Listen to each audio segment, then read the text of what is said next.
The deafening crack of a wooden gavel split the heavy air. The sound hit the wooden floorboards of the auction stage like a gunshot. The crowd went entirely silent. Men in dirt-stained coats and women, holding tightly to their children, stopped breathing. The auction was over.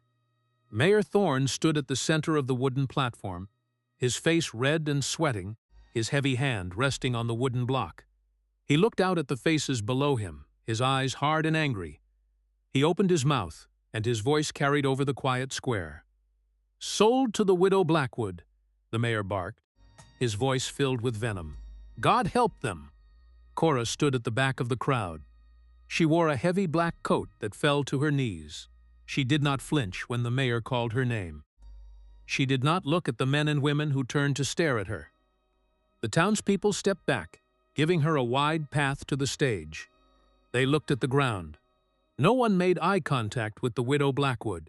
Cora walked straight toward the auction block. Her boots made a heavy, rhythmic sound on the dirt. She kept her hands in her deep pockets. She walked up the 4 wooden steps to the stage. She ignored the mayor. She ignored the auctioneer. She looked only at the 2 girls standing at the center of the platform. May was 19 years old. Lily was 12. They stood shoulder to shoulder, trembling. Their clothes were torn and covered in dust. Heavy iron zip ties bound their wrists together. The metal dug deeply into their pale skin, leaving raw red marks. They shivered violently, even though the sun was beating down directly on the wooden stage. They looked like cornered animals. May stepped slightly in front of her younger sister, trying to shield her from the woman in the black coat. Cora stopped 2 feet away from them. She looked at the iron biting into their wrists. She reached into her pocket and pulled out a thick hunting knife. The metal blade caught the harsh sunlight. May pulled Lily a step back. "Hold your wrists out," Cora said. Her voice was flat and quiet. "Are you taking us to the mines?" May asked. Her voice shook, but she kept her chin up. "I'm taking you home, wrists. They said you feed girls to your dogs," Lily whispered from behind her sister. "My dogs are dead," Cora said. "Give me your hands." "We will not work the mines," May said, holding her ground. "We will die first." "There are no mines on my property," Cora said. "Hold your hands out so I can cut the iron. Do it before the mayor decides to change his mind." "Why did you buy us?" May asked. "Because no one else was going to." "The mayor wanted to buy us," Lily said. "The mayor wanted to bury you," Cora corrected her. "Now hold out your hands." "What are you going to do with us?" May asked, refusing to move her hands forward. "I am going to put you in my truck. I am going to drive you to my ranch. I am going to give you hot water and clean clothes. That is all. No one in this county gives anything for free," May said. "I am not from this county," Cora replied. "Wrists now." May slowly raised her bound hands. She kept her eyes locked on Cora's face. Cora stepped forward, raising the heavy knife. Before she could slide the blade under the thick iron ties, a heavy hand grabbed her shoulder. Cora stopped. She did not turn around. She knew the weight of that hand. She knew the smell of cheap tobacco and old sweat. Mayor Thorne stepped directly in front of her, forcing himself between the widow and the 2 girls. He loomed over Cora, trying to use his size to intimidate her. He wore a silver star on his chest. It caught the light, bright and sharp. "You have no business being here, widow," Thorne said. His voice was a low growl, meant only for her ears. "The auction was public," Cora said, her voice remaining perfectly steady. "I made the highest bid." The gavel struck the block. "Move out of my way, Thorne. You are disrupting the natural order of this county," the mayor warned her. He leaned in closer. "These girls belong to the debt system. They belong to the old families. They were meant to go to the work camps to pay off their father's sins. You stepping in, it changes things. It breaks the rules we have set." "Your rules are broken already," Cora said. "Your natural order is nothing but old men hiding behind badges and gavels, trading children for copper and dirt. You put a price on them. I paid it." "You have no idea what you just bought," Thorne said, his eyes narrowing. "You think you are saving them. You think you are doing something righteous. But you just bought a curse. Their fathers stole from people who do not forgive and do not forget. You take these girls home, you bring the anger of the valley right to your front door. My door is heavy, Cora said. It won't hold, Thorn replied. Give them back to me. Let me annul the sale. Go back to your empty ranch and your dead memories. Do not start a war you do not have the men to fight. I don't need men, Cora said. You are making a fatal mistake, Thorn said, his face turning rigid. This town has let you live in peace because you kept your head down. You stayed quiet in that big empty house. If you do this, there is no more peace. The town will look at you differently. The old families will look at you differently. You will not be the grieving widow anymore. You will be a target. I have been a target my whole life, Cora said. I am just tired of waiting for people to shoot. Cora reached into the inside pocket of her heavy black coat. She pulled out a thick roll of paper money. The bills were bound with a rubber band. The edges of the money were dark and heavily stained with dried blood. The rust-colored stains cracked as she squeezed the roll. She did not explain where the money came from. She did not explain whose blood was on it. She simply lifted her hand and shoved the roll of cash directly against Mayor Thorn's chest. The bid was $3,000, Cora said. Count it if you want. It is all there. Thorn looked down at the blood-stained money. He did not take it right away. He stared at the dark red marks on the green paper. He looked back up at Cora, searching her eyes for any sign of fear. There was none. She stared back at him with the cold, dead expression of a woman who had already lost everything that mattered. Thorn slowly raised his hand and took the money. He gripped it tightly in his fist. This money is filthy, Thorn muttered. So is this town, Cora said. Now step aside, Mayor. Thorn stood his ground for a moment longer. The silence on the stage was heavy. The townspeople below watched with bated breath, waiting for the mayor to draw his weapon or strike the widow. Instead, Thorn took a slow step backward. He looked at May and Lily with a look of absolute disgust, then turned his gaze back to Cora. You will regret this, Thorn said. You will pray I had taken them. I don't pray, Cora said. She turned her back on the mayor. She stepped up to May and Lily. The girls were shaking worse than before. They had heard the entire conversation. They knew the danger they were in, and they knew the danger they were bringing to this strange, cold woman. Cora did not offer them a reassuring smile. She did not tell them everything would be all right. She just looked at May's bound hands. Hold them steady, Cora commanded. May held her wrists out. Cora slid the thick, sharp edge of the hunting knife under the heavy iron zip tie. The iron was thick and resistant. Cora gripped the handle of the knife with both hands and twisted sharply. The metal snapped with a loud, harsh sound. The tie fell to the wooden floorboards. May gasped, instantly rubbing her raw, bleeding wrists. She looked at Cora with a mixture of terror and disbelief. Take your sister's hand, Cora told May. May reached out and grabbed Lily by the shoulder, pulling the younger girl close. Your turn, Cora said, looking down at Lily. Lily stepped forward. She was small and fragile. Her eyes were massive, wide with a fear that seemed too old for her face. She held her tiny wrists out. The iron was cutting deeply into her skin. Cora frowned slightly, seeing the blood dripping from the girl's arms.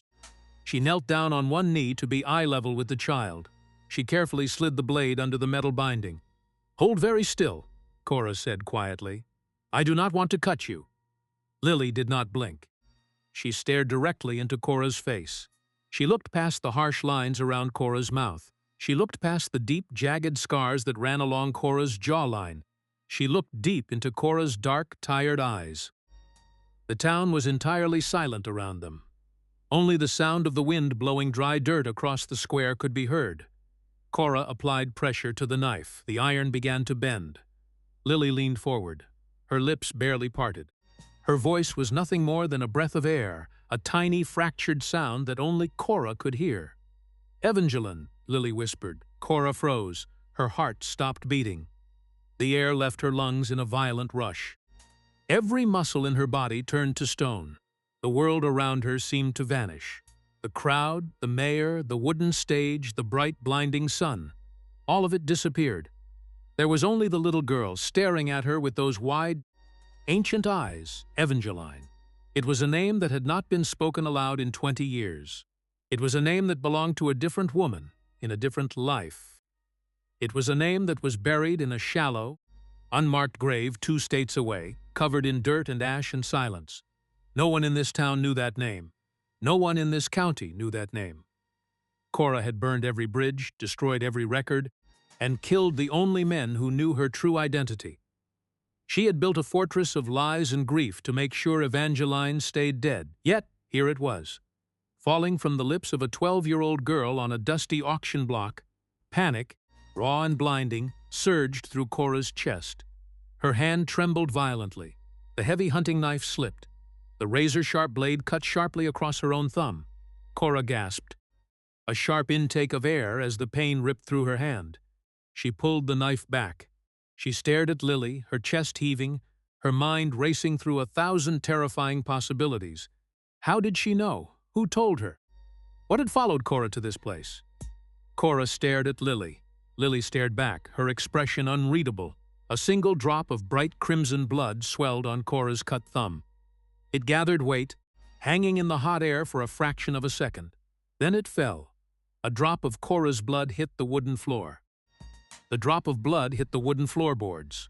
The crimson speck settled into the dry dust, marking a tiny, violent end to 20 years of absolute silence. Cora did not breathe. She did not feel the stinging cut on her thumb. She dropped the heavy hunting knife. It clattered against the wood. Before Lily could blink, Cora reached out with her bleeding hand and grabbed the collar of the girl's filthy dress. She pulled the 12-year-old forward. Her grip was iron. Lily gasped, her bound hands coming up defensively. Cora pulled her closer until they were breathing the same hot, stagnant air. "Where did you hear that name?" Cora demanded. Her voice was a low, dangerous hiss. "I didn't mean to," Lily cried out. She tried to pull back. "Who told you that name?" Cora asked again, tightening her grip. "The man in the cellar," Lily choked out, tears spilling over her dirt-streaked cheeks. "What man?" Cora said, shaking the girl just enough to rattle her teeth. "The one who said you were coming," Lily sobbed, her whole body trembling. "There is no man in the cellar. Speak the truth," Cora ordered, her voice cutting through the heavy heat. "He was in the dark," Lily pleaded. "He told us to wait for the widow." "How did he know my name?" Cora asked, her heart hammering against her ribs. "He said he belonged to it," May interrupted, stepping toward them. "He said he gave it to you." Cora froze. The grip on Lily's collar loosened, but her hand did not fall away. "He said he gave it to you." The words echoed in her skull like a heavy bell ringing in an empty church. Her past was not dead. It was not buried in the ash of her old life. It was here, breathing beneath the floorboards of this rotten county. Someone in this town knew who she was. A cold dread, far worse than the sweltering heat of the afternoon sun, crawled up Cora's spine. The psychological horror of her reality settled over her like a heavy blanket. Her dead husband was supposed to be in the ground. Mayor Thorne noticed. He was a predator who understood the smell of fear. He saw the tremor in the widow's rigid posture. He saw the way she dropped her weapon. He took a heavy step forward, his boots groaning against the stage. "What is going on here, widow?" Thorne asked. His voice was loud, designed to draw the attention of the surrounding crowd. "Stay back," Cora warned him. She shoved Lily and May behind her. She stood between the girls and the mayor, using her body as a shield. "You are shaking, Blackwood," Thorne said. A cruel smile touched the corners of his mouth. "What did the little rat say to you?" "Nothing that concerns you," Cora said, masking her panic. "Everything on this stage concerns me," Thorne replied. "The auction is over," Cora said. "We are leaving." "No one is leaving," Thorne said. He raised his right hand. He did not point. He simply lifted 2 thick fingers in the air. At the edges of the square, 4 men wearing silver stars began to move. They stepped away from the wooden buildings. They walked slowly toward the courthouse doors, blocking the only wide exit from the square. They rested their hands on their holstered weapons. The townspeople noticed the movement. The crowd began to shift, nervously backing away from the stage. The natural order of the town was shifting into violence. Thorne stepped closer to Cora. You bought a problem you do not understand, Thorn whispered. Leave the girls. You do not let me do anything, Cora said. They are closing the square, May whispered from behind Cora's shoulder. I see them, Cora said. Are they going to shoot us? Lily asked, her voice trembling. Nobody is shooting today, Cora said. You are out of your depth, widow, Thorn said. This is not your farm. You cannot hide behind your locked doors out here. You offended the county, now you have to pay the toll. I paid your toll, Cora said. She stared directly into Thorn's eyes. You paid the bank, Thorn said. You did not pay the families. Those girls belong to a debt older than you. The old families use that bloodline for the property. You take them, you break 100 years of silence. You invite the curse into your own home.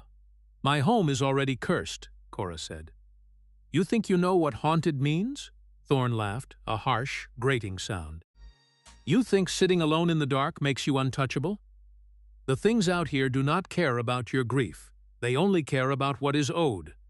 Then let them come and collect, Cora said. Contracts can be voided, Thorn said. Not this one, Cora replied.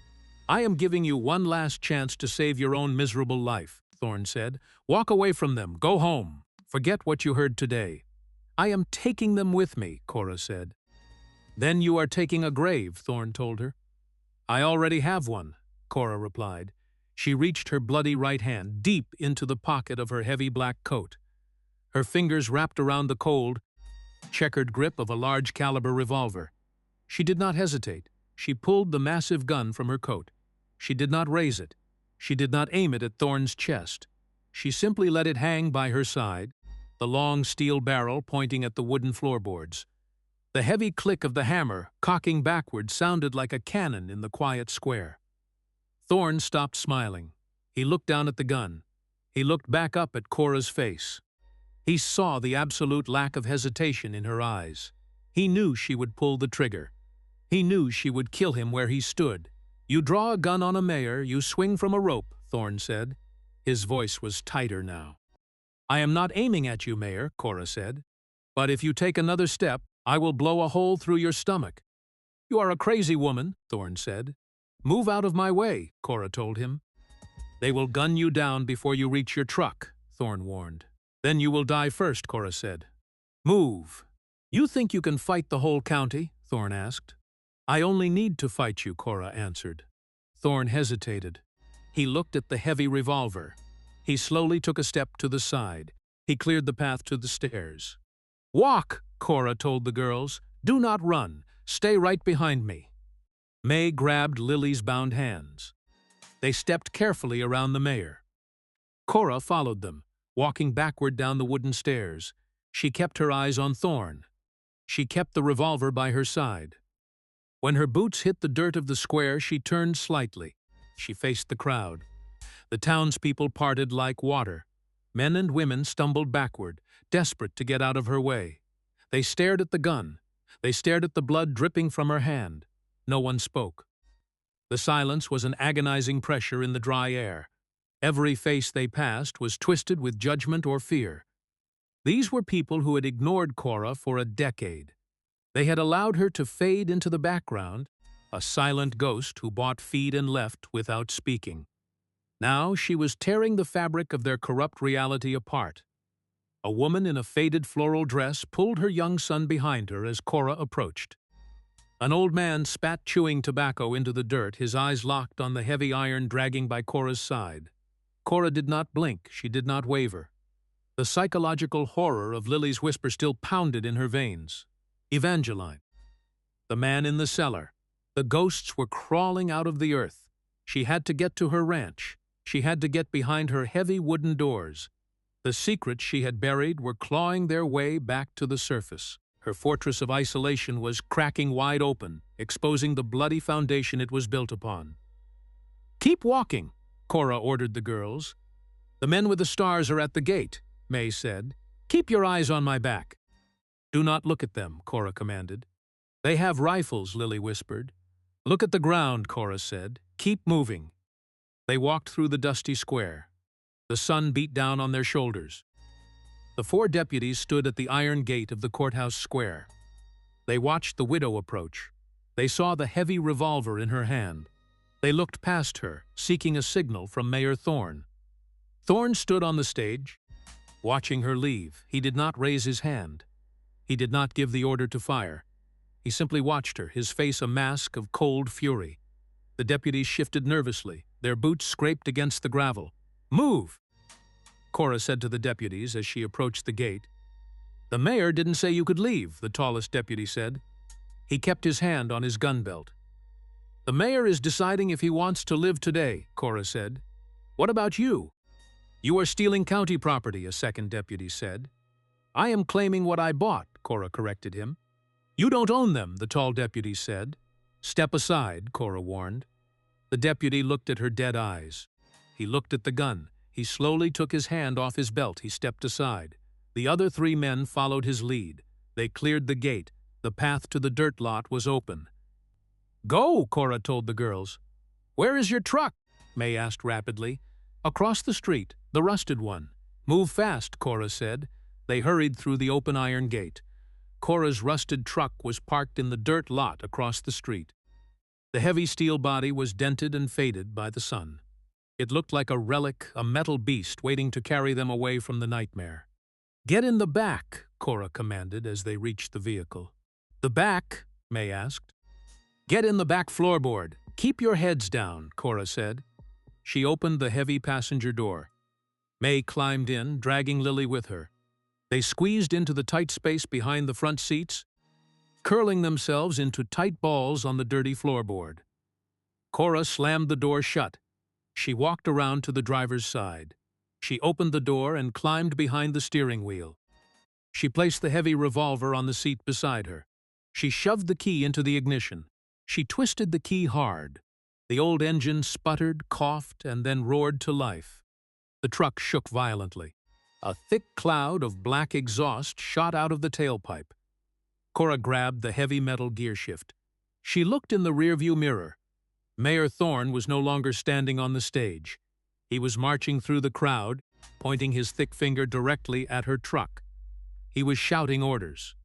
The 4 deputies at the gate drew their weapons. They began running toward the cruisers parked near the courthouse. The peace was over. The violence had begun. The town was coming for her. Cora slammed the truck into gear. Her boots stomped down on the accelerator. The rear tires spun in the loose dirt. A shower of gravel kicked up behind them, hitting the metal fence of the courthouse. The truck violently lurched forward, tearing out of the parking lot. Cora gripped the steering wheel with white knuckles. Her bloody thumbs smeared crimson across the cracked leather. She hit the main road, the engine screaming as she forced it into a higher gear. The rusted frame rattled aggressively. "Stay down!" Cora yelled over the roar of the engine. "We are down!" May shouted back. "Do not look out the window," Cora ordered. May lifted her head slightly despite the warning. She looked out the cracked back window of the truck cabin. Through the swirling dust and the thick black exhaust, she saw the deputies. They were throwing themselves into their black cruisers. The flashing red lights ignited in the dust cloud. The sudden wail of a siren pierced the hot air. Cora pushed the old motor harder. The engine roared. May yelled, "They're following us!" as the truck violently swerved onto the dirt highway. The truck tires screamed against the loose gravel, sending a spray of sharp rocks into the undercarriage of the frame. The steering wheel jerked in Cora's hands, a violent metallic vibration that rattled her bones. She fought to keep the heavy machine on the narrow dirt highway as it fishtailed toward the edge of the deep, jagged canyon. Behind her, May screamed. It was a high, thin sound of pure, unadulterated terror. The truck skidded again, the back end swinging wide. Cora did not blink. Her eyes were fixed on the road, her knuckles stark white against the cracked leather of the wheel. She pushed the gas pedal to the floor, forcing the engine to howl. "Get down on the floorboard!" Cora shouted over the roar of the motor. May shoved Lily down, burying her sister's face against the floor. "They're going to kill us!" May yelled, her voice breaking. "They want me, not you." "Keep your head down," Cora barked. The truck lurched as she swerved around a sharp bend, dust billowing in a thick, choking cloud that blinded the world behind them. "Why did he call you Evangeline?" May asked. Her voice was trembling, small and fragile in the cramped cabin. "Shut your mouth about that name," Cora hissed. Her jaw was locked so tight it ached. The man in the cellar had a badge, May insisted, ignoring the command. A silver star with a missing point. Cora's chest tightened.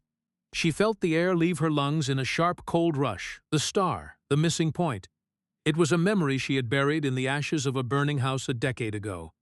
It was a phantom, a ghost story she had told herself to survive the grief of losing the only man she had ever loved. He was gone, she had thought. He had burned to death. The badge had been lost in the fire. Cora jammed her foot onto the brake. The truck locked up, sliding sideways on the treacherous dirt. The cabin groaned as the vehicle spun, the front end dipping sharply into a deep, hidden drainage ditch that sat concealed by overgrown brush. The truck settled with a final jarring thud. The engine sputtered once and died. The silence that followed was immediate, heavy, and suffocating. It felt like the air itself had stopped moving. Outside, the wail of the sirens grew louder, a piercing, mechanical shriek that tore through the quiet of the canyon. The cruisers raced past the ditch, their red lights flashing against the canyon walls, casting long, frantic shadows through the gaps in the windshield. Cora sat perfectly still. She watched the dust settle, a fine gray powder coating the dashboard. In the sudden quiet, the truth did not come as a shock. It came as a confirmation. The man in the cellar was not a memory. He was the man she had loved. He was the husband she had grieved for 10 years. The fire hadn't killed him. The town had kept him. The town had hidden him beneath the streets. A secret kept in the dark, wearing a badge that marked him as something other than human. Cora felt the blood pulsing in her ears. He was alive, and he had been there the whole time, a puppet in the mayor's twisted game. May lifted her head slightly, her hair matted with dust. "Are they gone?" she whispered. Cora didn't look at her. She stared through the windshield at the shadows creeping up the walls of the canyon. "They're gone," Cora said. Her voice was flat, devoid of emotion. "Why did he have your name?" Lily asked from the floor. She was shivering, her small hands clutching her arms. "He didn't just have it," Cora said. "He gave it to me. He was the one who taught me to hide. And he was the one who died so I could, or so I thought." May sat up, leaning against the seat. "The mayor's family," she said. "They don't just sell people, they feed them." "To what?" Cora asked. "To the property," May said. Her eyes were dark, haunted by what she had seen in the tunnels beneath the auction block. "It's an old mining system. It runs deeper than the wells.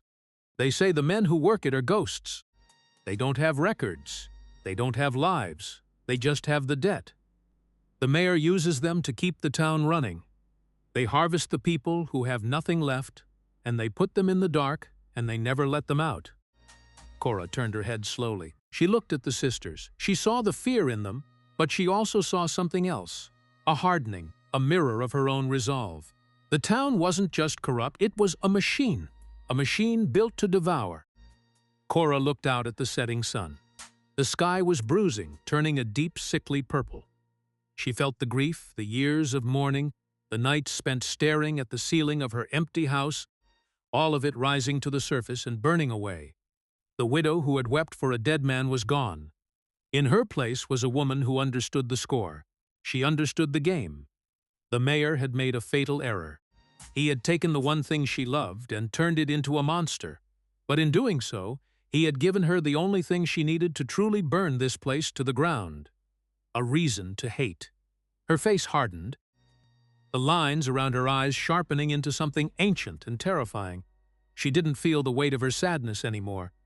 She felt the cold, sharp edge of justice. She reached under the seat. Her hand found the cool, smooth wood of the lever-action rifle she had hidden there for the day she hoped would never come.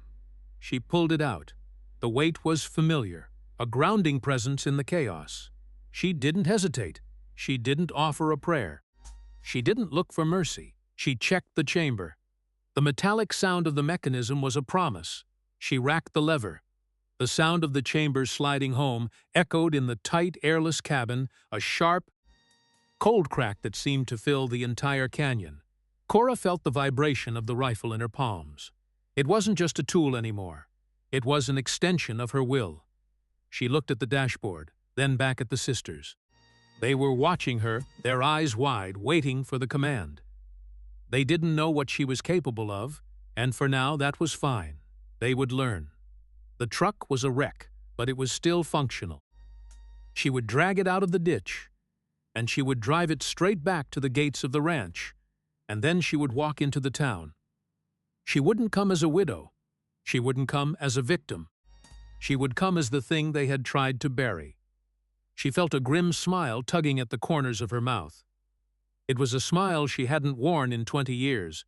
It was the smile of a woman who had nothing left to lose.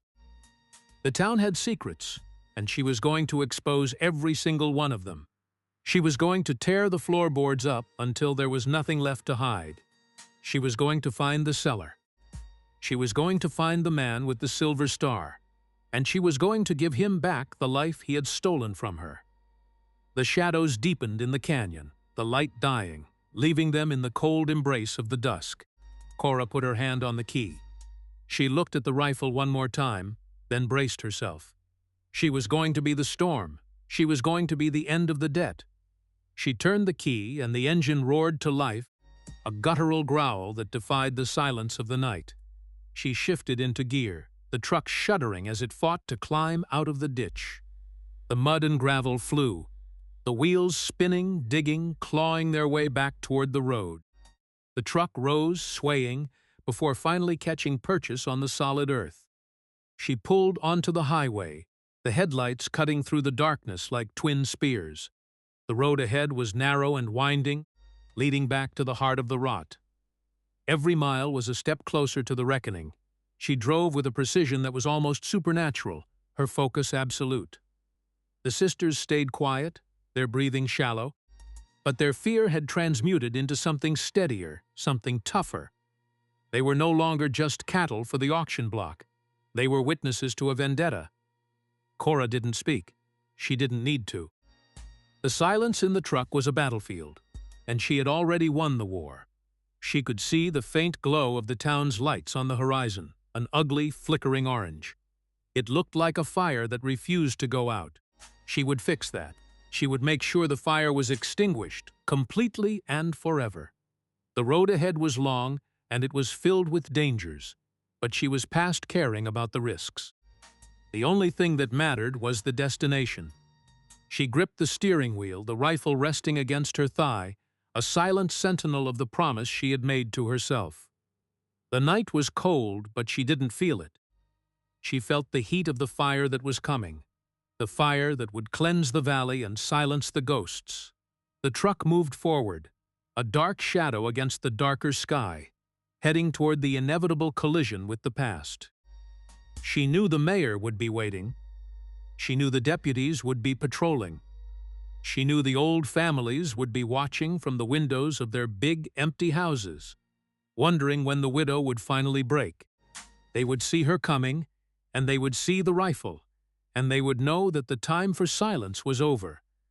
They would know that the debt had been called, and the price was going to be paid in full. Cora kept her eyes on the road. She didn't look at the rearview mirror. There was nothing behind her anymore. The past was in front of her, waiting to be confronted. She drove through the darkness, the engine humming a steady, relentless rhythm. It was a rhythm of vengeance, a song of justice that had been held back for too long. She reached the outskirts of the town, where the houses were small and the fences were broken. She passed the place where she had first seen the girls at the auction, the place where the gavel had fallen, and she didn't slow down. She drove right past it, a ghost in a machine, a force of nature that the town had mistaken for a person. She saw the silhouettes of the buildings, the familiar shapes of a life she had lived in secret, and she realized how small they were. They were nothing. They were wood and glass and lies, and they were all going to crumble. She pushed the truck harder, the speedometer needle climbing. She wasn't holding anything back. She wasn't waiting for permission. She was doing what had to be done. The town was coming into view, a collection of tired buildings huddled together against the vast, indifferent darks of the plains. It looked like a graveyard, And she was the one who had come to dig up the bodies. She tightened her grip on the wheel, her heart steady, her mind clear. The man in the cellar, the mayor, the auction, the debt. It was all a circle, a closed loop, and she was the knife that was going to cut it open. She felt the weight of the rifle, the cool, hard reality of it. It was the only truth in a world of lies. She drove toward the center of the town, where the lights were brightest, where the secrets were deepest. She was coming home. She was coming back to the life she had left behind, and she was going to burn it all down to make it right. The road stretched out before her, a ribbon of dirt and destiny, and she followed it into the belly of the beast, ready to claim what was hers, ready to settle the score, ready to be the end of the story. The truck surged forward, a final, defiant roar against the quiet night. As she crossed the threshold into the town, the rifle ready, her gaze fixed on the shadows where the past was hiding, waiting to be dragged out into the light, one last time, with no more silence, with no more fear, just the absolute, unyielding cold of the inevitable reckoning. The silence of the canyon was gone, replaced by the thrumming vibration of the motor and the pounding of her own pulse, a syncopated drumbeat of war. As the headlights washed over the entrance of the town, exposing the empty, dusty streets, the boarded-up windows, the forgotten lives, everything that was about to be changed, everything that was about to be ended, as she arrived, at last to finish what had begun a decade ago in the smoke and the fire.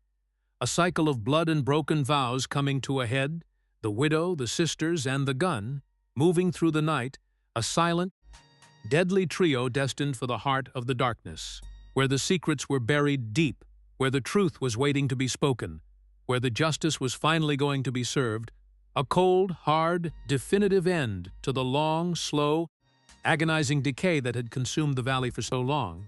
The truck continued its relentless pace, the engine crying out in the darkness, a scream of iron and steel, carrying them toward the destiny that had been written in blood before they were even born.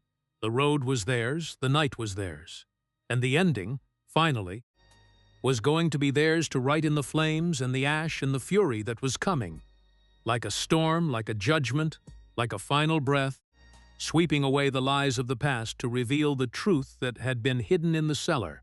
All along, the man, the badge, the debt, the widow, the sisters, the fire, the ash, the end, the beginning, the moment, the time, the place, the reason, the season, the way, the truth, the life, the death, the struggle, the fight, the pain, the hope, the fear, the anger, the love, the hate, the cold, the heat, the dark, the light, the silence, the noise, the start, the finish, the everything, the nothing, the road, the truck, the rifle, the woman, the girl, the child, the ghost, the man, the truth, the lie, the end of the road.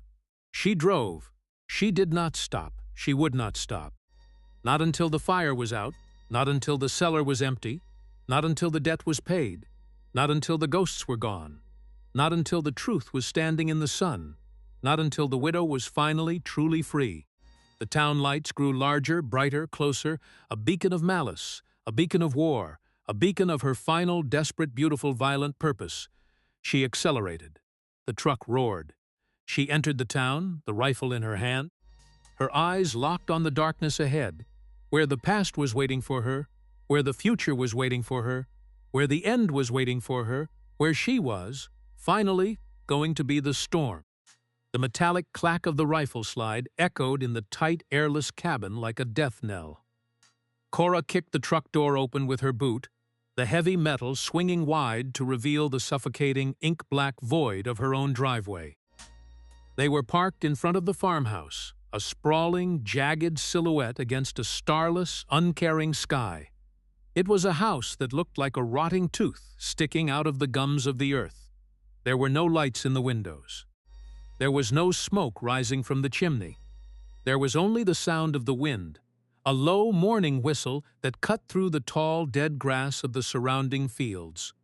Cora stood on the running board, the rifle clutched in her hand like a holy relic, her eyes scanning the tree line for movement. She did not look at the girls. She did not offer a word of comfort. She was already calculating the angles of the perimeter, the number of doors to block, the number of windows to seal. The house was not just a home. It was a trap, and she had spent a decade building it to catch whatever came knocking.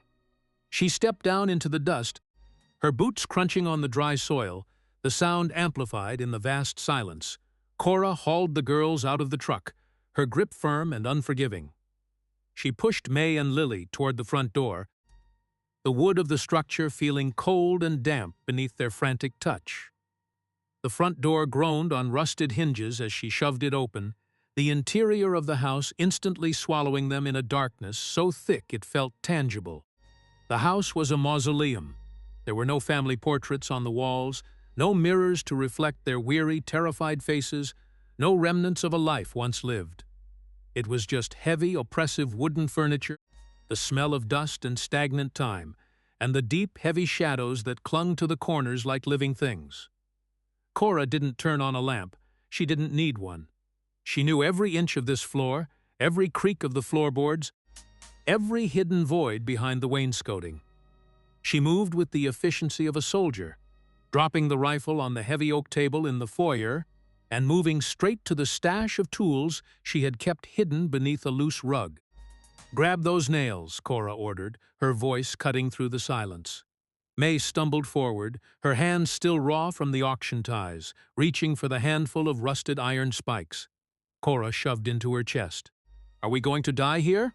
May whispered, her eyes darting toward the boarded-up windows of the parlor. "No," Cora said, her movements rapid, precise. "How do you know?" Lily asked, her voice small, trembling, echoing the hollow spaces of the house. "Because I already died once," Cora replied, not stopping her work. "It doesn't stick." The answer hung in the room, heavy and absolute. Cora picked up a hammer and moved to the parlor window. She hauled a heavy, pre-cut plank of oak over the frame, the wood groaning as she aligned it. She began to drive the nails home, each strike of the hammer a rhythmic, violent beat that shook the walls. 1, 2, 3. She worked with a ferocity that bordered on religious, her muscles straining, her breath coming in ragged, controlled gasps. The girls watched her, frozen in the dim light of the entryway. They could see the tension in her shoulders, the way her eyes darted to the windows, the way she treated the house not as a shelter but as a barricade. The house itself seemed to react to her touch. As Cora nailed the final plank across the parlor window, a low, resonant hum began to vibrate through the floorboards, a sound that started in the foundation and worked its way up into their teeth. It felt like the house was breathing, like it was waking up from a long, troubled sleep, acknowledging the blood that had been shed and the blood that was destined to be spilled tonight. The trauma was etched into the very grain of the timber, a generational curse that had been marinating in the dark for far too long. Cora didn't notice the vibration. She was too busy moving to the next window, her focus singular, her drive relentless. She knew that the people who were coming for them were not just men with guns. They were the architects of the misery she had been trying to escape, and they would not stop until they tore the house down around their ears. Lily drifted away from the group, her steps light, almost ghost-like. She moved toward the center of the foyer, where the moonlight managed to bleed through a gap in the ceiling planks. She knelt down, her fingers brushing the worn floorboards. She began to trace a shape carved into the wood, the lines deep and intentional, worn smooth by time and neglect. It was the same symbol, the same twisted, interlocking knot that had been branded into their wrists at the auction, the mark of the debt, the sign of the property. Lily's touch made the floorboards groan, a sound that seemed to answer her. Cora looked up from her work, her eyes catching the girl kneeling in the dark. She froze, the hammer hovering in midair. She recognized the symbol instantly. She had seen it on the letters she burned. She had seen it on the collars of the men who came to collect the rent.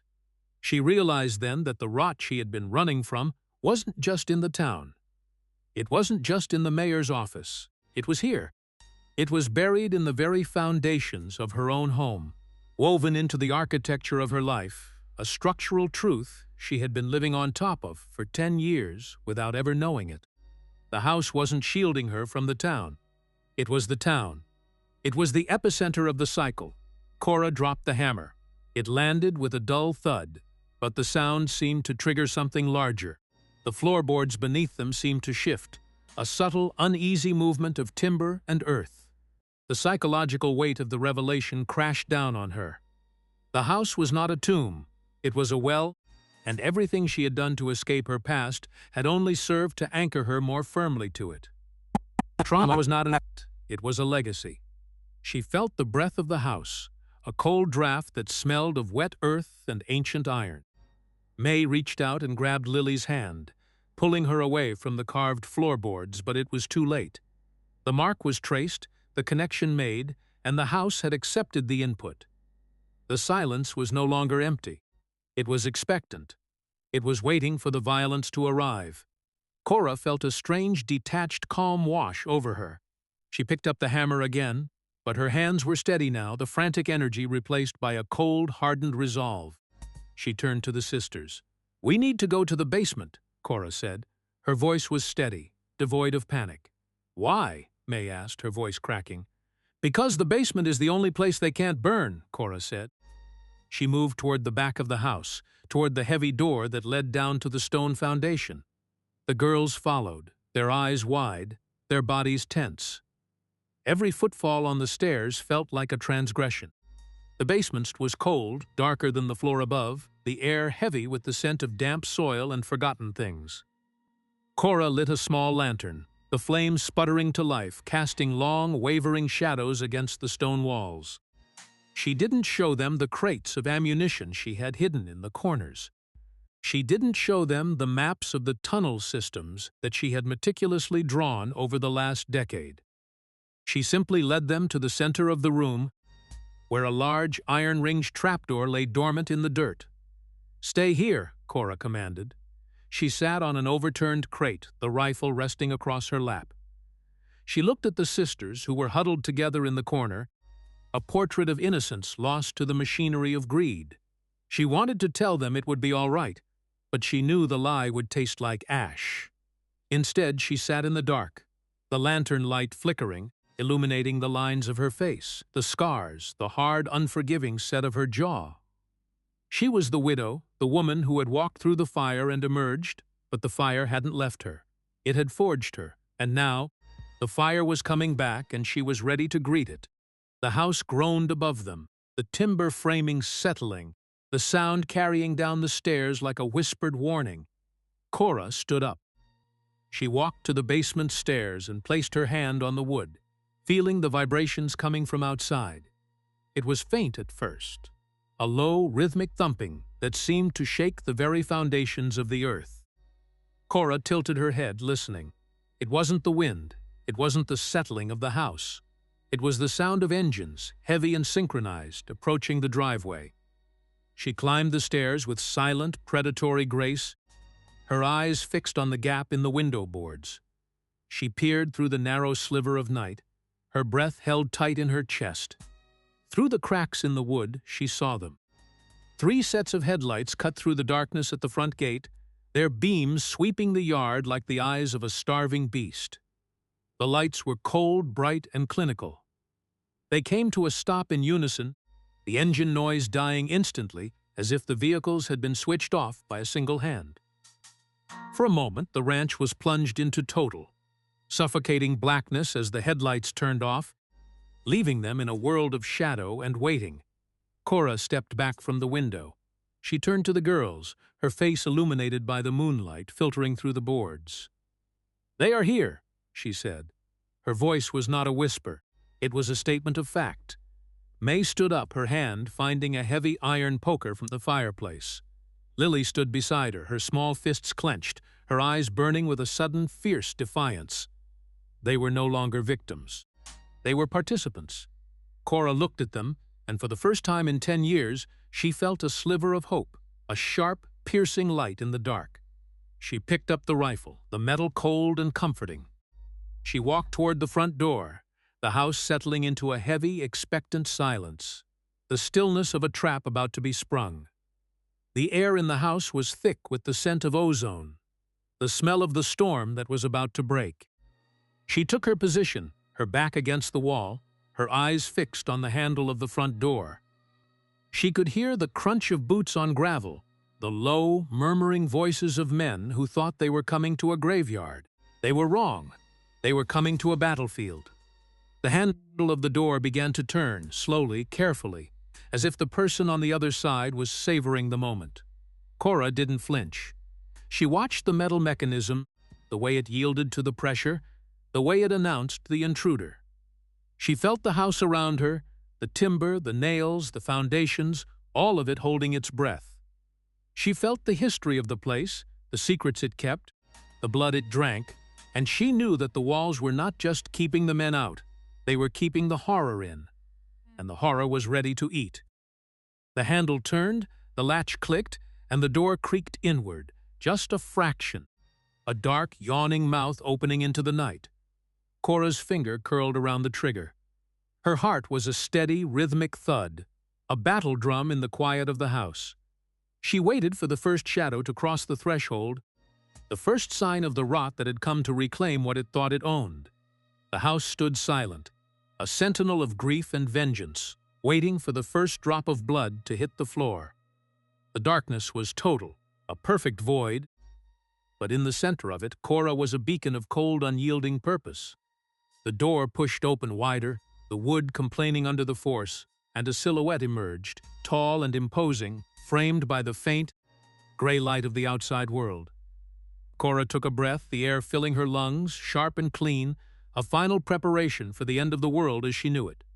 She was ready. She was the widow. She was the house. And she was the retribution that had been coming for them since the day she first learned to hate. The silhouette stepped forward, into the threshold, and Cora pulled the hammer of the rifle back, the sound ringing out like a thunderclap in the confined space of the house. The time for words was over. The time for the debt to be paid had arrived, and the house would feast on the remains of the men who had dared to come knocking at the door of the dead. Cora looked at the man in the doorway. He was just a shadow, a shape in the dark, but she knew the walk, the carriage, the arrogance of the posture. It was the sheriff, the mayor's right hand, the man who had facilitated the auction, the man who had sold the girls, the man who had been the architect of the town's suffering. He didn't see her. He was looking at the empty room, his eyes adjusting to the dark, his hand moving toward the gun at his hip. He was confident, arrogant, believing that the widow Blackwood was a broken woman, a creature of the shadows who would cower at the sight of his badge. He was wrong. He was so very, very wrong. Cora stepped out from behind the wall, the rifle raised, her aim steady, her finger taut on the trigger. She didn't speak. She didn't give him a chance to justify his presence. She didn't ask him why he was there. She just fired. The shot was deafening, a roar of fire and lead that shattered the silence of the house and sent the sheriff reeling backward, his body hitting the porch with a sickening thud. The muzzle flash illuminated the room, a brief, blinding strobing of light that captured the shock on the sheriff's face before he disappeared into the night. The house roared in response, the timber shaking, the floorboards screaming as the echoes of the shot reverberated through the halls. Cora didn't wait. She moved to the side, shifting her position, keeping the shadows between her and the doorway. She could hear the shouts outside, the frantic confusion of the men who hadn't expected their leader to be dropped before he even crossed the threshold. They were scrambling, shouting orders, their voices sharp and jagged in the night air. Cora reloaded the rifle, the sound of the shells cycling clean and precise, a mechanical punctuation to the chaos. She watched the doorway, waiting for the next shadow to appear, the next target in the line of her vision. The house felt lighter, the burden of the last 10 years starting to lift, the air beginning to clear. She knew they would come back. She knew they would try to rush the door, to burn the place down, to drag her out by the hair. But they would have to get through her first, and that was a debt they were going to find very, very expensive to pay. She turned to the sisters. They were still in the basement, still safe, still waiting for the signal. She whispered into the darkness, a soft, low sound that barely carried across the room. "Stay put," she said. "I am coming back." She knew they wouldn't listen, that they would be watching from the shadows, their eyes wide and hungry for the fight. And that was fine. That was good. She needed them to see it. She needed them to understand what it meant to fight back, to refuse to be the sacrifice, to stand in the path of the beast and say no. She felt the house around her again, not as a trap, but as an ally, a partner in the dance of death that was about to unfold. She checked the rifle again, the stock pressed against her cheek, the sight line clear. She waited for the next movement, the next sound, the next sign of the enemy. The night outside was alive with the tension of the standoff, the silence of the field, punctuated by the ragged breathing of the men who were realizing, for the first time, that the hunt had turned around. She was the hunter now. She was the one who was going to dictate the terms of the engagement. And she was going to make sure that when this night was over, there wouldn't be a soul left in this town who would ever think about the widow Blackwood as anything other than a force of nature. She leaned forward, her eyes scanning the dark, her senses heightened to every rustle of the wind, every snap of a twig. She felt the power in her limbs, the strength in her heart, the fire in her blood. She was alive, really truly alive, for the first time in a decade, and it felt like the most natural thing in the world. The door groaned again, a different man this time, more cautious, more deliberate. He was testing the waters, looking for a weakness, trying to find a way in. Cora watched him, waited for the right moment, the right angle, the right heartbeat to end it. The man shifted, his shadow lengthening across the floor, a dark finger pointing toward her. She took the shot, another roar of fire, another impact, another man down. The house shuddered, the rafters groaning under the force of the violence. The men outside were screaming now, a mix of rage and terror, their composure broken, their unity shattered by the efficiency of the woman they had underestimated. Cora felt a grim satisfaction, a cold, hard pulse of victory in her veins. This was what she had been waiting for. This was the reckoning, and she was just getting started. The house was not a tomb, it was a temple, and she was the high priestess, performing the final, blood-soaked rites of the life she had once been and the woman she had become. The night dragged on, a slow, grueling war of attrition, every shot a sentence, every movement a word, every moment a chapter in the story of the end of the town's reign. She felt no fatigue, no fear, only the relentless driving need to see it through to the final bloody conclusion.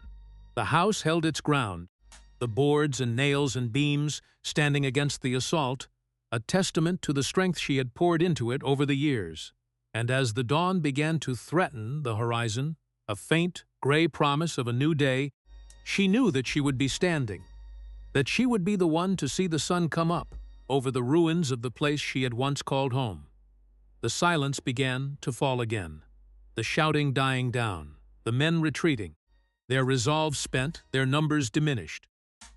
The ranch was silent, the house standing tall and proud, a dark, jagged silhouette against the brightening sky, a monument to the resilience of the woman who had refused to die, the woman who had taken her trauma, her grief, her fear, and forged it into a weapon that had saved not just her life, but the lives of the girls she had taken in, the girls who would now grow up knowing that they were not defined by their pain, but by their ability to overcome it. The house, the widow, the sisters, and the dawn, a new beginning forged in the ashes of the old. The darkness inside the house was absolute, a heavy, suffocating shroud that tasted of dust and dry wood. It was the silence before the scream. Then the silence broke. A window at the front of the house disintegrated, the sound of shattering glass like a violent intake of breath. Shards sprayed across the foyer floor. A moment later, the front door, heavy, reinforced oak, buckled inward. A boot, reinforced with steel, slammed into the wood, sending it splintering off its hinges with a crack that echoed like a rifle shot. The house shuddered.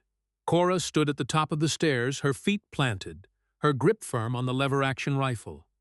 She was a shadow among shadows. As the intruders surged into the entryway, she didn't wait. She pulled the trigger. The muzzle flash illuminated the hallway in a blinding, rhythmic strobe.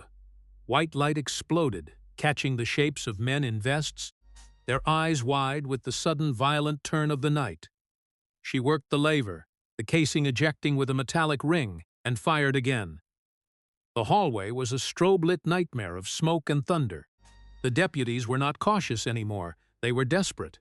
They fired back, lead chewing through the banister, wood chips flying like shrapnel. Cora didn't flinch. She was a woman who had already died once, and the second time felt nothing like the first. She was precise, cold, and utterly relentless. "Give the girls back, widow!" a voice roared from the bottom of the stairs. It was the deputy with the silver star. "Come up here and take them, Thorn!" Cora screamed back.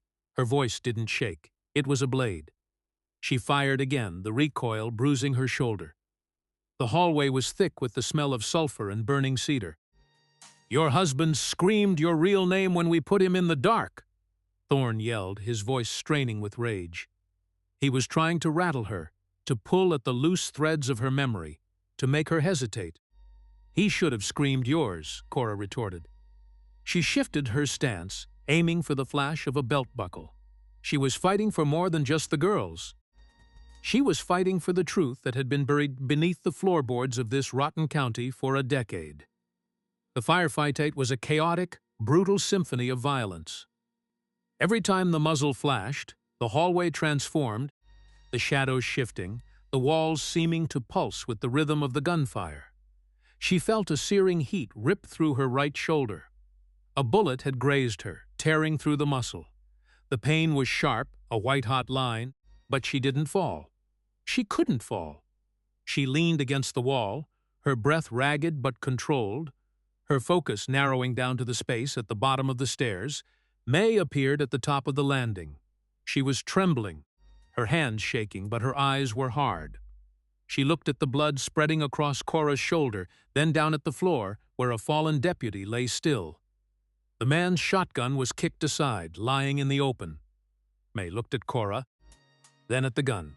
She didn't ask for permission. She moved with a desperate, sudden speed, dropping to her knees and grabbing the heavy barrel of the shotgun. It was a move born of pure survivalist instinct. She stood up, her small frame braced, and stepped up beside Cora. She was no longer the girl who had been auctioned off in the dirt square. She was a woman refusing to be a victim, standing on the precipice of a new, violent freedom. The sight of her, the young girl standing tall holding a weapon of war, seemed to break the rhythm of the assault below. Thorn, seeing the defiance, hesitated. It was the opening Cora needed. She fired again, forcing them to duck behind the heavy pillars of the entryway. The house was screaming around them, the timber groaning under the assault, the generational rot finally being ripped out by the roots. The battle slowed, the air thick with the settling dust. Thorn stood in the center of the foyer, his chest heaving. He looked up, his face twisted into a mask of pathetic, desperate malice. He didn't fire.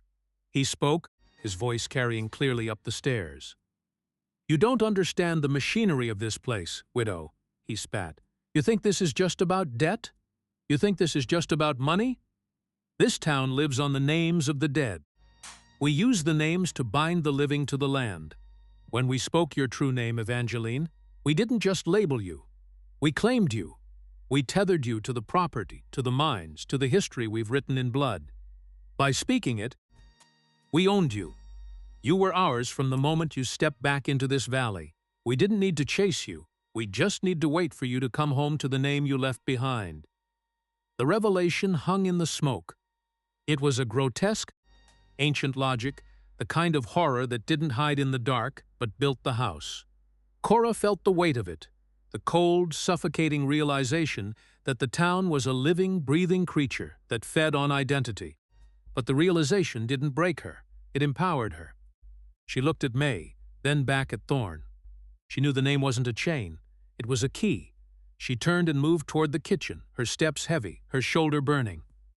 Thorn, seeing his chance to end it, scrambled after her, his handgun drawn, his eyes wild with the fear of a man who had revealed his final secret. He followed her into the kitchen, the room dark, the windows boarded shut. Cora spun around, her rifle empty, her back against the rusted stove. Thorn entered, his gun leveled at her head.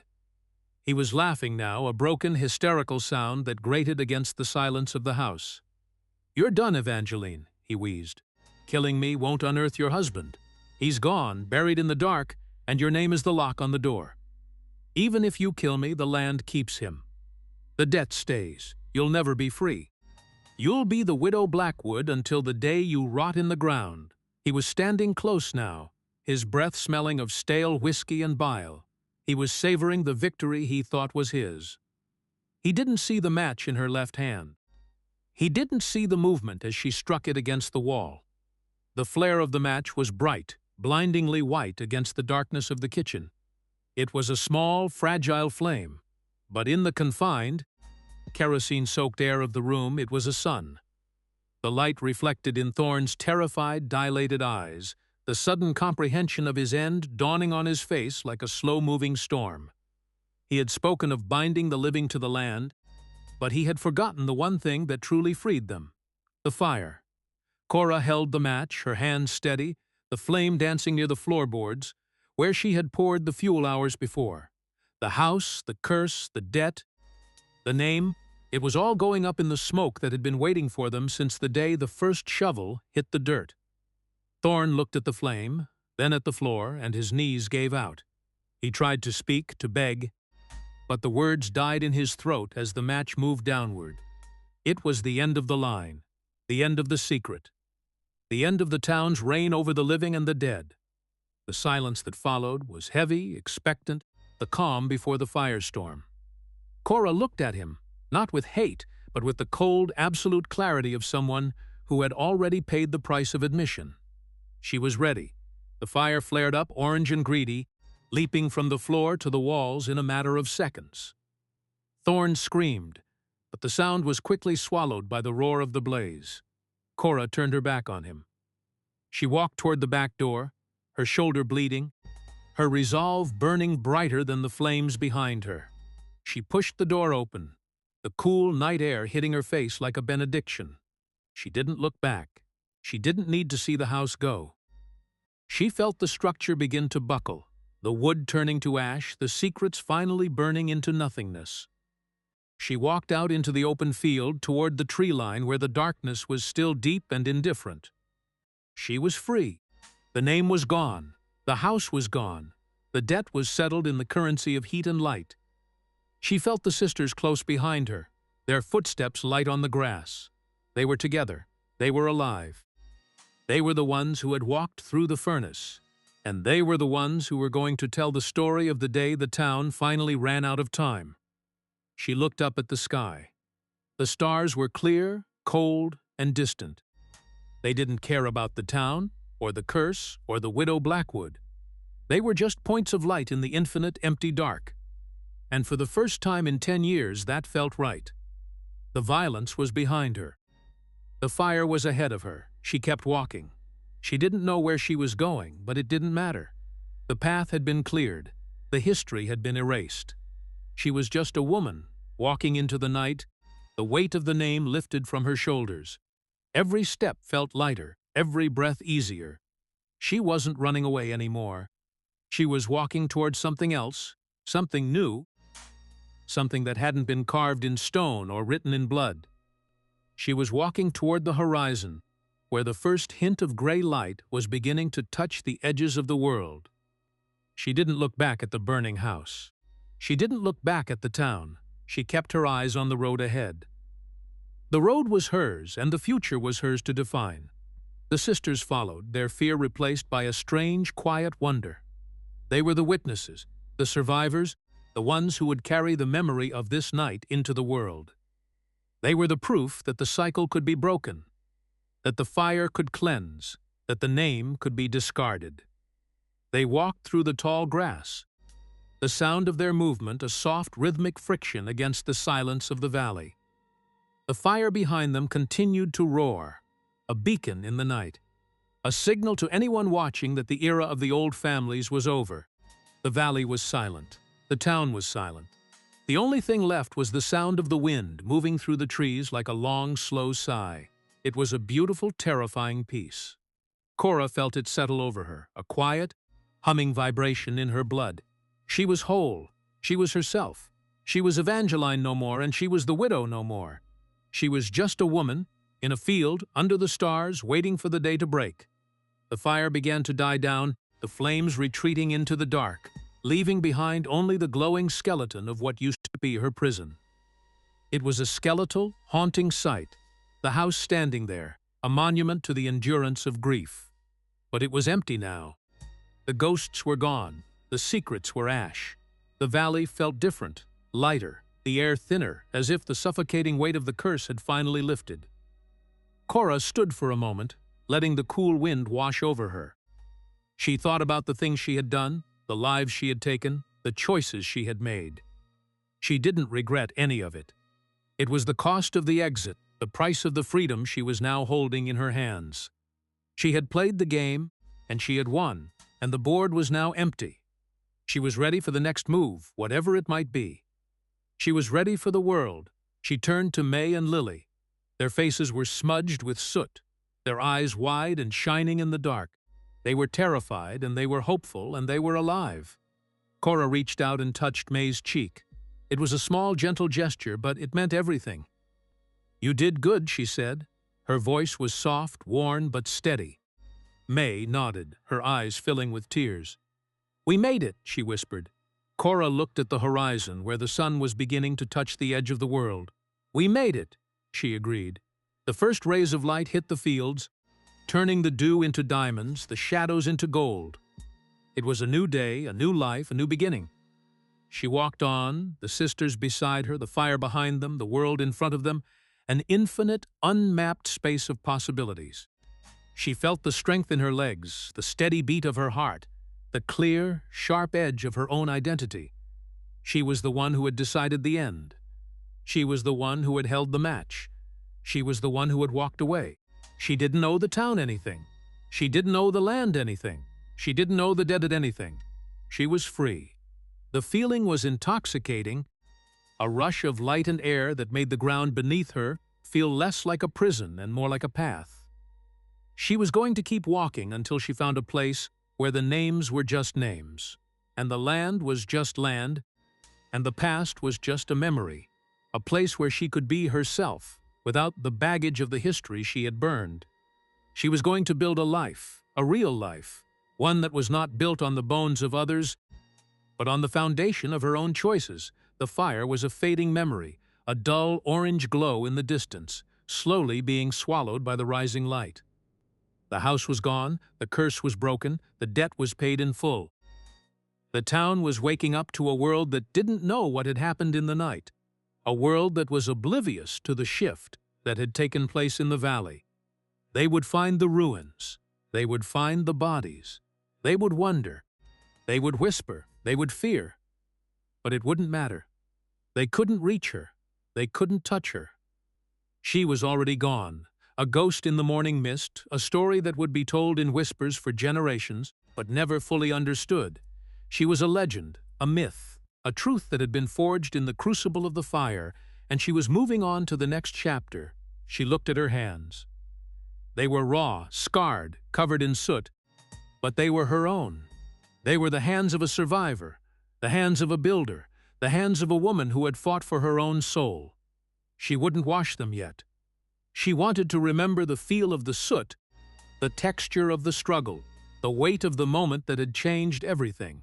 She was going to carry it with her, not as a burden, but as a reminder. She was going to keep it close, a secret, a testament to the fact that no matter how deep the darkness, no matter how long the night, the light would always find a way to break through. She looked at the sisters again. They were walking with purpose now, their strides steady, their gaze forward. They were stronger than they knew, tougher than they looked, more resilient than the town could ever have imagined. They were the future, the heirs to the freedom she had carved out of the chaos. They reached the crest of the hill, the world opening up before them in a vast, sprawling landscape of plains and distant mountains. It was a beautiful, empty, inviting space, a place where they could lose themselves and find themselves all over again. Cora stopped. She looked back at the valley one last time, the fire now nothing but a wisp of smoke against the sky. It was a small, insignificant thing, a mere blip on the timeline of the world. She turned away. She didn't look back again. She walked down the other side of the hill, the wind catching her hair, the morning air filling her lungs. She was a widow no more. She was a woman of the morning, a daughter of the dawn, a traveler on a road that had no end. She was free. She was truly, finally free. The road ahead was long, but she didn't care. She was ready. She was walking, and she was going to keep walking until she found the place where she belonged. And when she got there, she would build, and she would live, and she would love, and she would be the woman she was meant to be. The sisters walked beside her, the three of them a small, determined unit in the vastness of the world. They didn't talk, they didn't need to. The silence was comfortable, a shared understanding of what had been lost and what had been gained. They were bound by the night, by the fire, by the truth, and that was enough. They moved through the grass, their figures small against the scale of the landscape, but their spirit was large, a powerful, unwavering force that the emptiness of the plains. The sun was fully up now, the heat beginning to rise, the promise of the day becoming a reality. They kept moving, their silhouettes stretching out before them, long and dark against the golden light of the morning. They were a story in progress, a narrative of resilience, a testament to the power of the human spirit to endure, to adapt, and to overcome. They were a testament to the fact that no matter how deep the rot, no matter how long the silence, the truth would always find its way into the light. And as the day progressed, the valley was left behind, the smoke of the house fading into the blue of the sky, the town a dim, forgotten place in the tapestry of their memory. They were somewhere else now, somewhere new, somewhere better, and the world was waiting. It was wide, and it was deep, and it was full of paths they had yet to travel. And they were going to travel them, all of them, one after another, until they found the truth of who they were and what they could be. They were the survivors, the ones who had made it through the fire, the ones who had come out on the other side. And they were going to live, and they were going to thrive, and they were going to be the light in the dark, the hope in the despair, the truth in the lie. They were the legacy of the widow, the sisters, and the fire, a legacy of freedom, of resilience, and of the unyielding, unbreakable power of the human soul. The road went on, and they walked it, step by step, breath by breath, mile by mile, until the valley was just a story, a whisper, a dream. And they were the waking, the living, the breathing reality of a new beginning. They walked, and they walked, and they walked, into the heart of the day, into the heart of the future, into the heart of their own lives. And the fire was behind them, and the sun was in front of them, and the world was all theirs to claim. The match drops. It hits the kerosene-soaked floorboards with a small dry thud. For a second, nothing happens. Then the flame blooms. It is a hungry orange flower that eats the kitchen whole. Thorn screams. It is not a noble sound. It is a wet, ragged noise of a man who realizes his power has finally run out. Cora does not watch him burn. She turns her back on the heat. She feels the fire climbing the walls behind her, licking at the drapes, turning the room into a furnace. She grips her shoulder. Blood seeps through her fingers, hot and sticky, but she does not falter. The house groans. The timber frames are twisting under the sudden, violent temperature shift. She has to move. She has to find the girls. The smoke is already turning from gray to an oily, choking black. It fills her lungs, but she forces herself to breathe. She has prepared for this moment for 20 years. She knew the house would eventually have to be purged. She just did not think it would happen while she was still inside. She steps into the hallway. The floorboards pop like gunshots. "Is it over?" May asks. Her voice is barely a ghost of a sound, shivering somewhere in the darkness of the hallway. Cora stops. She listens to the roar of the fire behind her, the way the flames are eating the life out of the walls. It is over. It has to be over. She pushes through the haze. She finds them huddled in the back pantry, shivering, their eyes wide and reflecting the orange glow of the encroaching fire. They look like small, broken birds caught in a trap. May is holding Lily, shielding her, trying to be the wall between her sister and the end of the world. Cora reaches out a hand. Her palm is smeared with ash and blood. She sees them flinch. She stops. She waits. She needs them to trust her, even if she is a stranger, even if she is a monster to them. It is burning out, Cora says. Her voice is rough, like gravel grinding against stone. She is not lying. The foundation is compromised. The history of this place is turning to soot. Where do we go now? Lily asks. Her voice is small, cracked by the smoke. She is staring at Cora, really looking at her, past the scars, past the blood, past the mask of the widow. Cora looks down at her. She looks at the girl, then at the burning hallway. She does not know the answer. She has spent 20 years building a life out of silence and safety, and now there is nothing left but the road and the wind. Away from the dirt, Cora says. She keeps her voice steady, toward the water.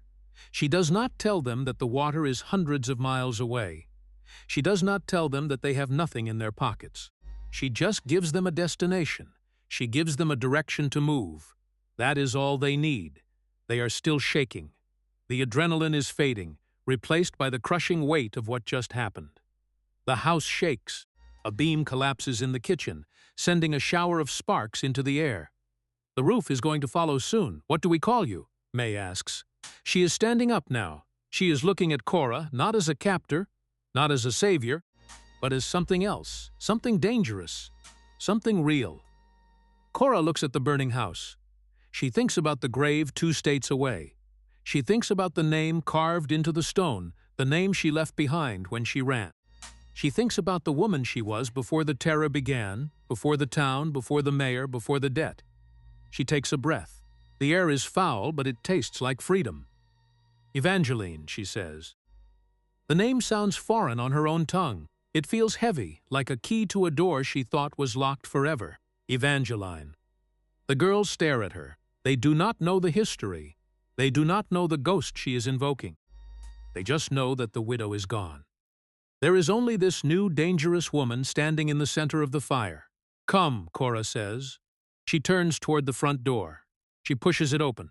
The night air hits them, cool and sharp against the intense heat of the house. It is the most beautiful thing she has ever felt. They stumble out onto the porch. The grass is dry and dead, but it feels like freedom under their feet. They do not run. They walk. They walk with purpose, leaving the inferno behind them. The house is a roaring beacon now, lighting up the sky for miles. The flames shoot through the roof, turning the shingles into cinders. It is a bonfire of everything they have lost. It is a funeral pyre for the mayor, for the town, for the curse that bound them to the land. They reach the gate. Cora stops and looks back. The porch is already buckling. The front door vanishes into the maw of the fire. She feels no sadness. She feels only a cold, hard resolve. This is the only way to kill a ghost. You have to burn the house it lives in. The sirens do not come. There are no flashing lights cutting through the darkness. The town knows better than to come out. The town knows that when the widow burns her house, it is not a call for help. It is a statement. It is a warning. They are watching from their windows, hiding in their beds, praying the fire does not jump to their own dry, rotting properties. Let them watch, Cora thinks. Let them see what happens when the debt is finally paid in full. She looks at May and Lily. They are walking beside her, their clothes ruined, their faces streaked with soot. They are not crying anymore. They are moving with the same rhythm, a 3-beat march against the hard-packed earth of the highway. They are bound together now, not by blood but by fire. They are the survivors. They are the ones who made it out of the cellar, out of the auction block, out of the flames. The road is long and empty. It stretches out before them like a black ribbon in the moonlight. The dust rises around their boots, settling back down into the ruts of the highway. Cora keeps her hand on her side. The wound is throbbing, a dull, rhythmic ache that keeps her grounded. She does not need a doctor. She needs time. She needs the horizon. She glances at the girls. They are silent now. The initial shock is turning into a quiet, cold clarity. They know what they have done. They know that they cannot go back to the town, not ever. They have stepped off the edge of the map. They are fugitives, outcasts, ghosts in their own lives. But they are alive. That is the only thing that matters. That is the only victory that counts. The fire behind them is beginning to die down. The roar is fading, replaced by the soft, steady sound of their footsteps on the gravel. It is the sound of the future. It is the sound of walking away. They do not speak. There is nothing left to say. The past is ash. The present is the road. The future is whatever they find when the sun comes up. Cora feels a sudden, sharp clarity. She realizes she has been holding her breath for 20 years. She lets it out, a long, slow exhale that shakes her frame. She feels the tension leaving her shoulders, the hardness in her chest softening just enough to let her breathe. She is not the widow anymore. She is not the woman who hid behind a veil and a locked door. She is Evangeline. The name feels right. It feels like a weapon. It feels like a promise. She looks up at the fading, giving way to the faint gray light of the coming dawn. It is a pale, bruised color, the color of a fresh start. It is not pretty, but it is real. She likes it. She prefers it to the artificial light of the town. Lily trips over a stone, but she catches herself. She does not cry out. She just keeps walking. She is stronger than she knows. May is watching the rear, her eyes scanning the dark fields, her posture stiff and alert. She is the protector. She is the one who will make sure they do not get caught. They are a team. They are a force. They have been through the worst, and they have come out the other side. Cora feels a sudden swell of pride in them. She did not know them an hour ago, but she would die for them now. That is the bond of the fire. That is the pact they made when they walked out of that door. They are the survivors of the ranch. They are the ones who carry the truth, and as long as they are walking, the truth will not be buried. The dawn gets brighter. The colors of the world begin to bleed back into existence. The grass turns from black to brown. The sky turns from purple to gold. It is going to be a long walk. They do not have water. They do not have food. They have only the clothes on their backs and the grit in their teeth. But the road is open. The highway leads away from the mountain, away from the mines, away from the secrets that almost swallowed them whole. Cora does not look back again. She keeps her eyes on the road. She focuses on the rhythm of their steps. Left, right, left, right. The sound is steady, rhythmic, hypnotic. It is the heartbeat of their journey. She wonders what people will say when they find the charred ruins of the farmhouse. They will look for bodies. They will find the mayor. They will find the truth, even if they try to hide it. They will know that the widow did not break. They will know that she burned her own cage to the ground. That is enough for her. That is all the legacy she needs.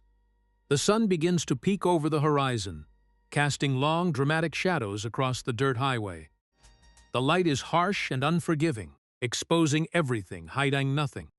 It shows the blood on their clothes, the ash in their hair, the exhaustion in their eyes. But it also shows that they are standing. They are moving. They are leaving the darkness behind. Cora feels the warmth of the sun on her face. It is a new sensation.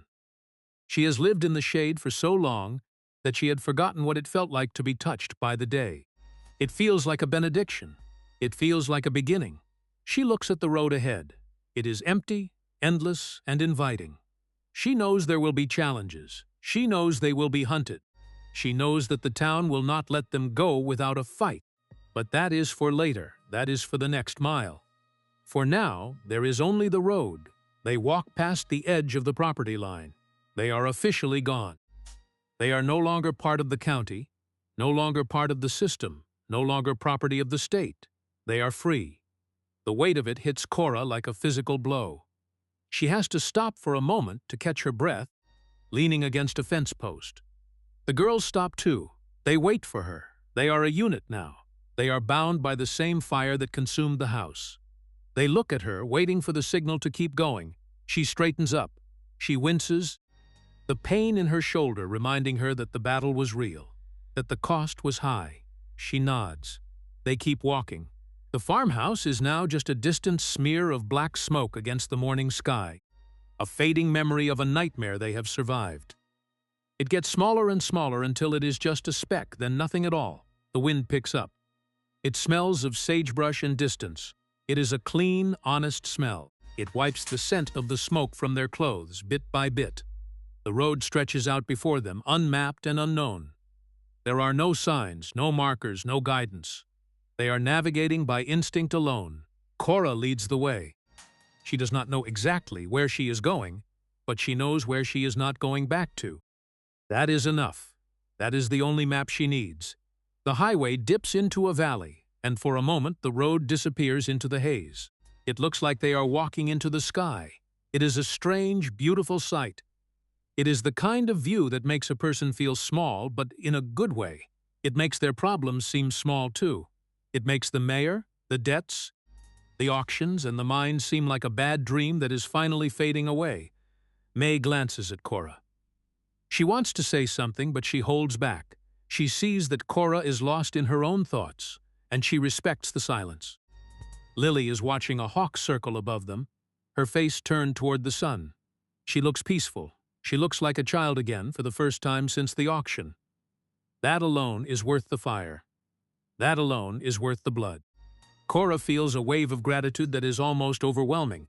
She did not save herself when she brought them to the house. She saved them, and in doing so she saved herself. It was a trade, a life for a life, a name for a name. It was the best deal she ever made. They continue walking. The dawn is fully here now, washing the world in gold and orange, turning the dust of the road into glitter. It is a beautiful morning, despite the destruction. It is a morning for living. It is a morning for starting over. They are not the same people who left the town. They are hardened, tempered by the heat, forged in the fire of their own resolve. They have the look of survivors, the walk of warriors, the eyes of those who have seen the bottom of the well and climbed back out. They will find water. They will find food. They will find a place where they can be who they are, not who the town told them to be. They will be free. The sound of their footsteps fades into the morning wind. They are gone. The road is empty. The house is ash. The story of the widow is over. The story of Evangeline is just beginning. They walk until they are nothing but silhouettes against the rising sun, disappearing into the vast open potential of the day. They do not look back. They have everything they need right in front of them. The road goes on forever, and for the first time in 20 years, the destination does not matter as much as the fact that they are free to walk it. They walk together, side by side, moving toward a horizon that holds nothing but the promise of their own lives. They are the architects of their own destiny now, and they are not stopping for anyone. The dawn embraces them, the wind carries them, and the road holds them. They are no longer victims. They are the survivors. They are the beginning. They are the new world.